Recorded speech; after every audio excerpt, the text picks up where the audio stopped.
Hi again, everyone, and welcome to another episode of Alumni Chats, a weekly podcast featuring alumni from Western Illinois University. My name is Buzz Hoon, and I'm the host of the podcast. Today, I'm talking with Jim Wyman, who graduated in 1971. Welcome, Jim.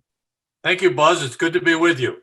Well, so often I talk with our students about the legacy, about the people that have come before them. And when we were kind of doing some pre-research here about your career, you epitomize sort of the legacy of what's gone on around here in broadcasting and journalism both. So before we get into all the details about your amazing career, let's talk a little bit about where you are and what's going on in your life right now. Well, I am a news reporter at WSPY Radio in Plano, which is a suburb of Chicago. It's a far suburb. It's about 50 miles west of Chicago in Kendall County. And I cover for the radio station. I cover the Kendall County Board in Yorkville. I cover the Sandwich City Council. I cover the Oswego Township Board of Trustees. I'm kind of like a fireman. I go sometimes to school boards when there's labor strife. But probably the most significant thing I'm covering is the trial of the former Speaker of the U.S. House of Representatives, the lawsuit trial of Dennis Hastert, who is being sued by a former wrestler at Yorkville High School for $1.8 million. And that case has been going on now for 5 years, just crossed 5 years in April. Well, let's go all the way back to, let's start with your early beginnings. And growing up, and you went to high school in Crystal Lake, Illinois, and at some point you must have got the broadcasting bug. You must have been bitten early. Tell us about that. Well, when I was a kid, my dad strung up an antenna in the backyard, and I had my Boy Scout crystal set. So at night, I used to listen. When stations would bounce off, I used to listen to stations out east. And I remember the first time I picked up KDKA in Pittsburgh, which was, of course, the first commercial radio station. And then when I got into high school, I was on the freshman basketball team, and I used to sit in the stands and do the play-by-play for the games. So, and back then, of course, WLS in Chicago, and then later WCFL in Chicago were the rock stations. So we all had transistor radios when I was 12, 13 years old back in the early 60s, and we would listen to those stations on the radio, Dick Biondi and Ron Riley and Art Roberts on WLS. So it was a real neat time.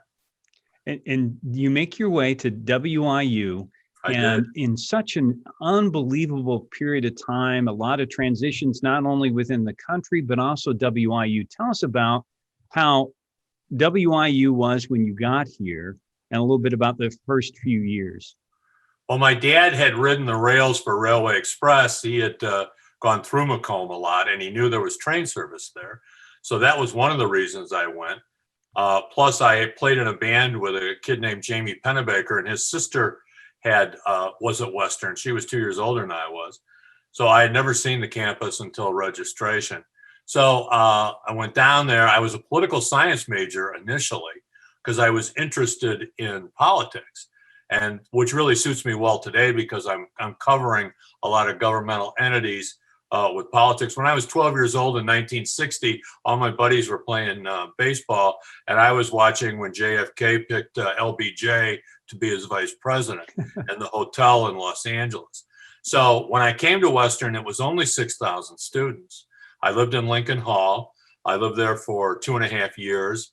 And then I was a political science major, as I said, and then I began to get interested in broadcasting again, and I switched over, and my degree was in speech and dramatic arts with an emphasis in radio and television. So when I started at Western, it was 6,000 students, and then when I graduated, it was just about 15,000. Unbelievable. Just a wonderful period of time, not only for WIU's growth, but also what was going on. And you got involved with WIUM, which at the time was not an NPR station. Is that right? Right. First, I worked for Unicom, which was your department. the broadcasting department.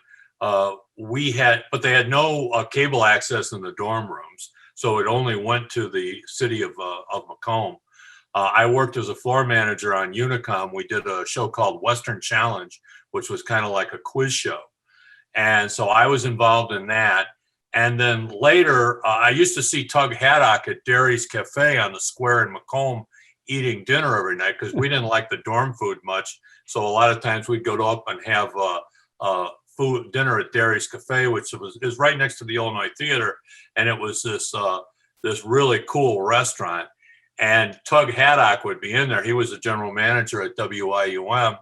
And I kind of got interested in, just by listening to him hold court in there, I got interested and then took his course, took the course. And one day when I walked out of the course, he said to me, Wyman, I like the way you read the news. And so that was kind of the beginning. The next semester, he let me take a course, which involved working at WIUM. And then the next quarter, we were on quarters then, the next quarter I became a paid employee. So Tug was really my mentor. He rode me real hard, Buzz, and I kind of needed that at the time. I was not much of a student.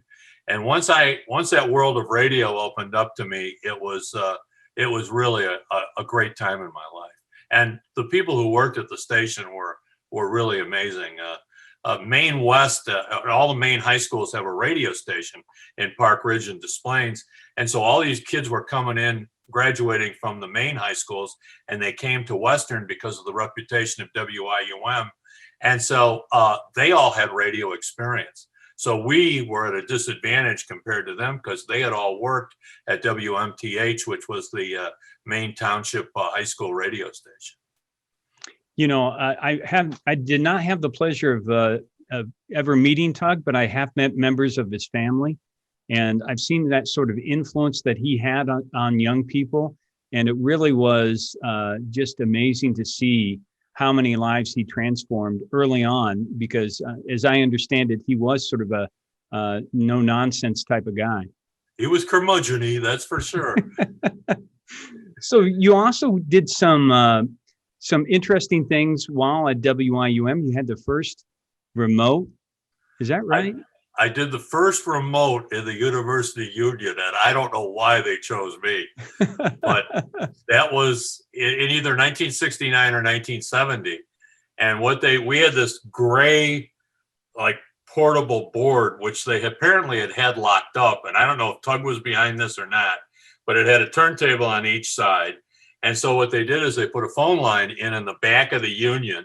And so I got set up there with records and everything. And I did the nightly rock show from the University Union, and then invited students to come in, and we gave away prizes. And it was just like a regular remote broadcast. So, and I was new at the station. There were people there who had been there a lot longer than I had, but apparently nobody really wanted to, put themselves out like that. So I did the show. Wow. And you also mentioned that you were a journalism minor. Is that right? I was. Ray Vanderberg, Reef Waldrop, they had a journalism department, which was part of the English department. It was you couldn't major in journalism at Western, but you could minor in it then. And were you involved with the Courier? Because I think you said that you had a story, or you interviewed somebody that actually was involved with the Kent State shootings. Right. They it was a real strange time, when the Kent State killings took place in May of 1970. The campus at Western erupted, and Southern closed down. Southern shut down completely. Southern Illinois shut down completely. At Western never did, but the National Guard was on standby out of Kewanee. And so what had happened is I never really worked for the Courier, although John Bobo Roseman, who I played in a band with, who's now a world famous psychologist, Bobo knew that I was working at the radio station. So they had this student from Kent State who was involved in the protests come shortly after the killings had occurred. And so the Courier was going to do a story on him, and they wanted me to come and do a radio story. So we had this little tape recorder, reel-to-reel tape recorder, and it was kind of like a super secret thing that was at Dave Huey's house, which was an off-campus residence. He was the editor of the Courier, and the Courier had turned completely radical then. It was, calling for revolution and everything else, and there was a conservative paper that was off campus called The Catalyst. So I interviewed this student from Kent State University and then ran an in-depth story on WIUM, and it was really well received. I remember Bill Maley, the general manager of the student manager of WIUM, pulling me aside and saying how much he appreciated the story and how good it was. So I had that news thing going back then too with politics. So after you leave WIU, you stay in this region. Your first job in Galesburg, is that right? It is. My girlfriend, now my wife of 47 years, was a Western student, and she's 3 years younger than I am.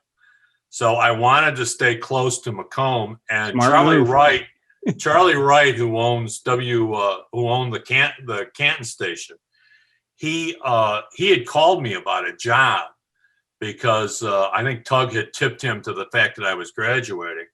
And so he had called me and said, well, I want you to come work here. We'll interview you later. And, we were on quarters then. So this was like in February of 1971. And so in the meantime, Roger Coleman, who was my second mentor after Tug, Roger Coleman called and he said, can you come up for an interview? And what had happened is that Tug Haddock, who you've heard stories about, was a big country music fan. And we had the WIUM at night was all rock. And it was, I played an acid rock show where I played, Led Zeppelin and, Cream and groups like that on Saturday nights. And so Tug wanted to put a country music show in there and he wanted me to do the show. So I knew nothing about country music, being from Crystal Lake, Illinois, which is, 20 miles from the Wisconsin border. So Tug had me do the country music show. So I started learning about country music. So when I applied to WGIL in Galesburg, I then put on my resume that I had country music experience. Well, that's what Roger was looking for in Galesburg. Roger was looking for someone to be the first full-time country music disc jockey on what was then WGIL-FM. So I became that person. See, Roger and Jim Thompson, the engineer, had moved that frequency out of Iowa into Galesburg in 1966. Nobody listened to FM then. There was no FM in the cars. Sometimes you'd have an FM radio on your big console stereo, but you needed an antenna for that. And nobody really listened to FM, but Roger knew that FM was coming. And he not only that, but he had the courage to program country music on the station. So we used to have FM converter days where we would install, the DJs would install FM converters in cars out at Farm King. And I remember the first time we did it, when I pulled up in my car, the cars were lined up out of the parking lot all the way out onto Route 34. It was crazy how popular WGIL-FM became. Well, now it's WAAG.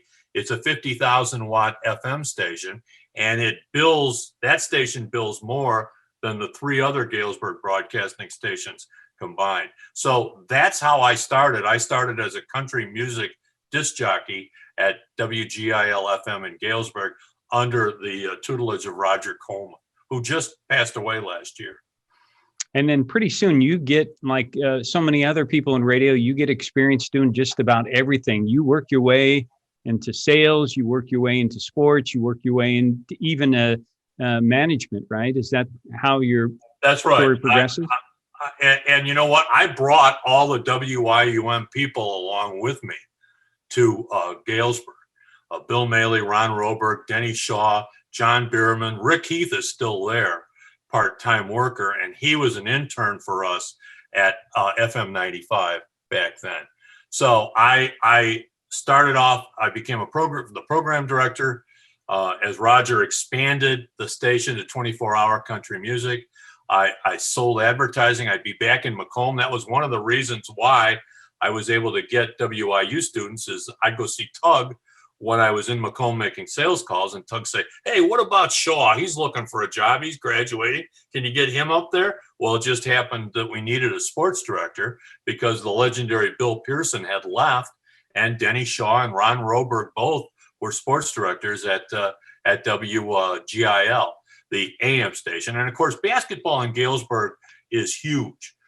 It's like the whole community was coming out for it then. And so then I eventually did the games. They needed somebody to do the games. So in 75, 76, I announced the Galesburg games. I also became the station manager. And so then the station was abruptly, what happened is that Ethel Custer Pritchard died and the station changed hands. And so then they decided they were going to automate everything. So we were all out of a job in 1976. So that ended my career at WGIL. But you move up to Plano, is that right? And work at WSPI or Y? SPY, yes. SPY. And you're working there and you decided to start to go back to school. I did. I went back. The owner, Nelson Multimedia, which owns WSPY, is owned by Larry and Pam Nelson. And Larry and I are the same age. He's a year younger than I am. And he was owning a station when he was 25 years old. Wow. So he had worked at, Larry had worked at WLS in Chicago as an engineer and at WIND in Chicago. And so he's the one who hired me. Well, our views of broadcasting at the time were somewhat different. And so we used to crash heads once in a while. So after 4.5 years, I decided I'd had enough of crashing heads. And I went back to Northern Illinois University. And then Bob Maple, who was the head of the School of Education there, he was able to get me into graduate school. So I was able to be certified on the graduate level. And they counted all my broadcasting courses as English courses, believe it or not. And so I was able to be certified as an English teacher. And then I student taught and then taught the rest of the year at Yorkville High School in Kendall County. And then I got a teaching job at Fremd High School in Palatine, which is a northwest suburb. And I taught journalism there and speech and English. And I taught there for 27 years. So unbelievable. And including your advisor for the school newspaper, right? I was always in trouble, Buzz. It's not a fun job at times, I'm sure. I'm sure it's the same with the Courier today, right? Yeah. I mean, there's always somebody who doesn't like something. Yeah.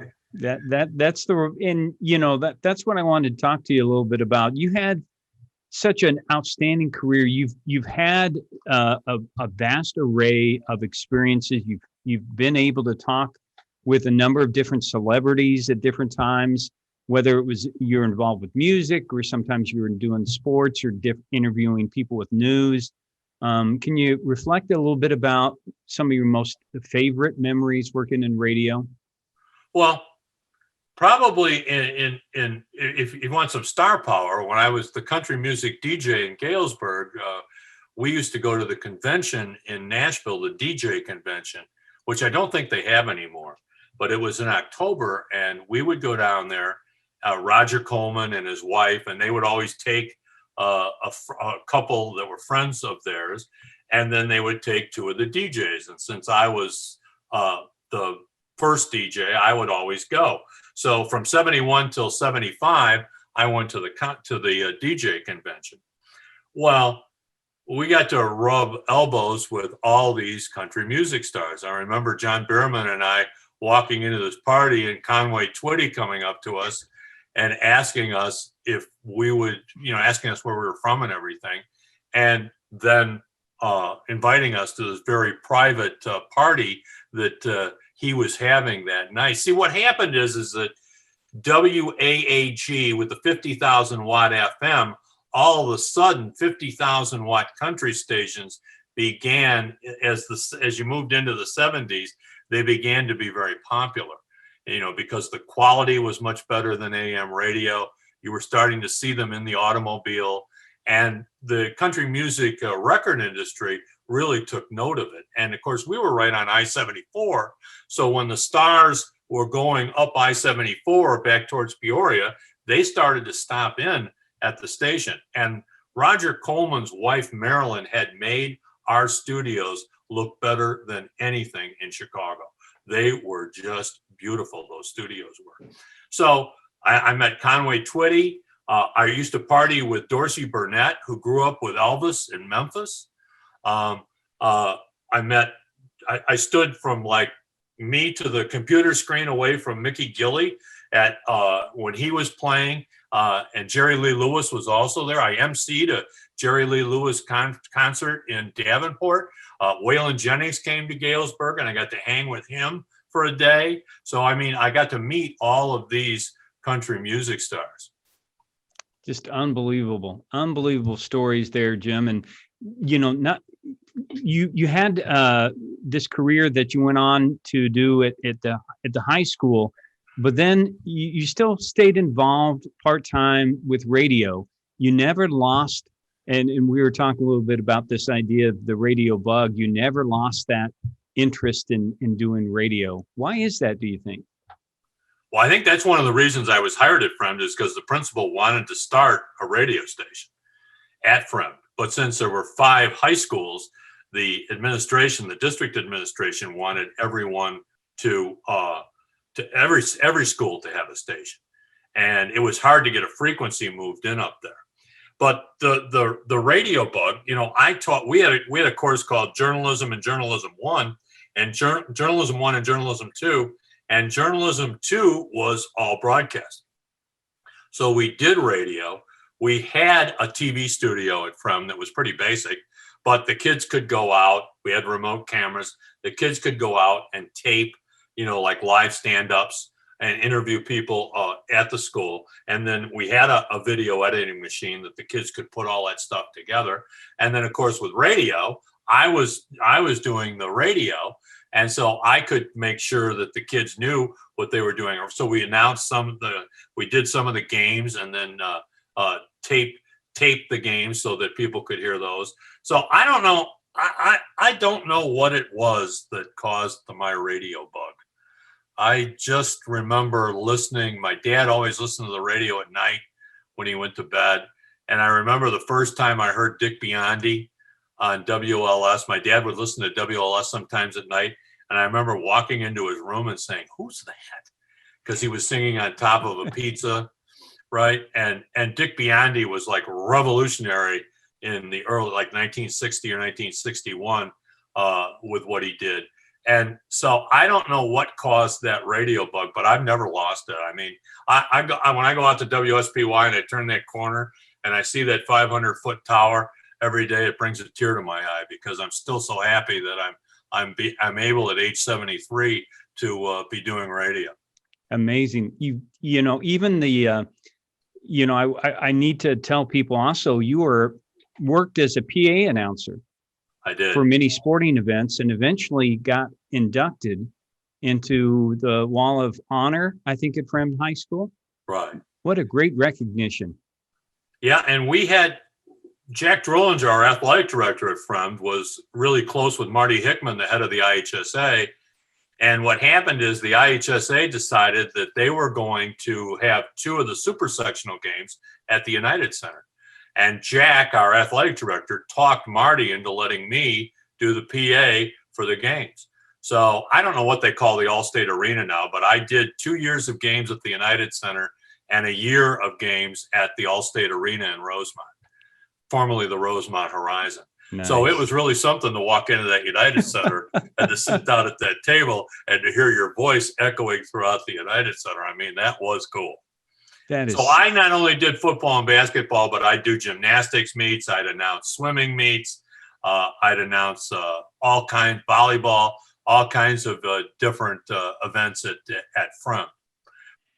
Well, a great legacy, as I said, in the business, Jim. And as we kind of wrap up here, what kind of recommendations do you have for somebody that might be interested in following your footsteps and continuing to do broadcast journalism as a career? Well, you got to be a news hound, Buzz. And I heard one. I watched a few of your programs, and I remember hearing a girl say, "Well, I didn't want anything to do with news." Well, that's what happened to. We had a news director here 4 or 5 years ago, and I said to him one day, I said, "Well, we got to do this, this, this." And he goes, "Well, I don't like politics." And I said, "What?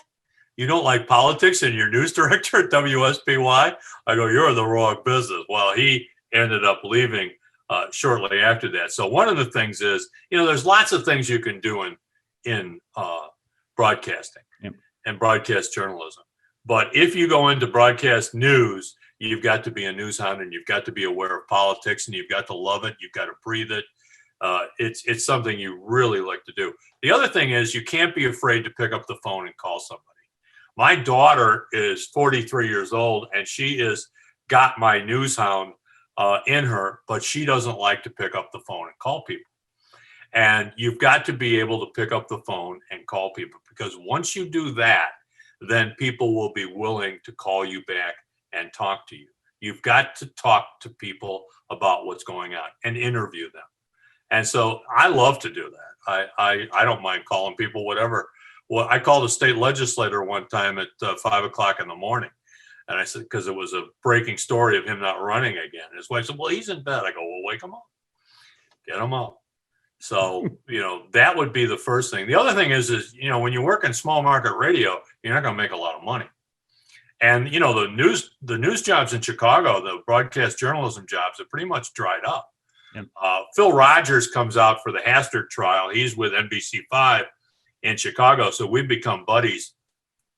And he said to me, he says, WBBM radio is the only really radio station in Chicago that's actively getting out and covering news. Well, now WBEZ, the NPR station, has kind of taken over that mantle, and they're the ones that are following the Laquan McDonald thing and all these other big stories in Chicago. But there's not much going on as far as radio stations covering local news, even in Chicago. Now the TV stations do it, but I said to my wife this morning, what would they do without COVID on the newscast? Because all the newscasts in Chicago are the vaccines and COVID. All the other stories have been pushed to the back burner.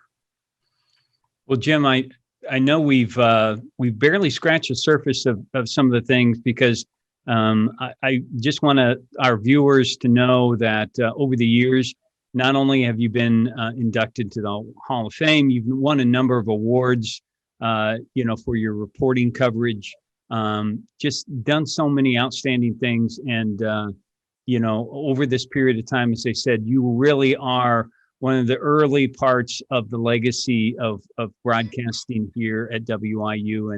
And I am so thankful to have you on the podcast at this time. So thank you. Thanks so much, Buzz. Thanks so much for having me. And I'll never forget those golden days at Western and working in the broadcasting department, and also working at WWKS, which became WIUM when I was working there. It was a great time.